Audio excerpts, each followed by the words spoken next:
পাথর মেরে বিশ্বনবীকে রক্তাক্ত করা হলো।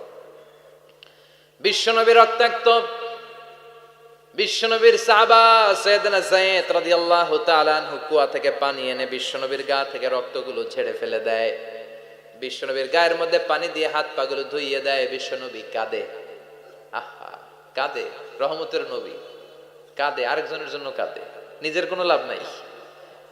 মায়ের খাইছে, ওরা যেন বাঁচে জাহান্নামের আগুন থেকে। সুবহানাল্লাহ কইবেন না?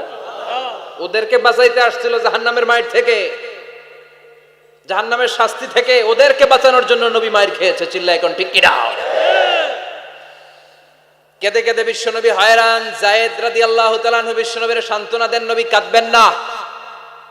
হামলাতুল জিবাল, পাহাড় রক্ষী ফেরেশতারা এসে বলে, নবী আপনি শুধু অর্ডার করেন, এই যে পাহাড়ের গিরিপথ, এই দুইটা গিরিপথ, এই দুইটা পাহাড় এমন ভাবে দুই দিক থেকে চাপা দেব গো নবী, তায়েফের সবগুলো ছেলের মুহূর্তের মধ্যে ধূলিসাৎ করে দেব। বিষ্ণু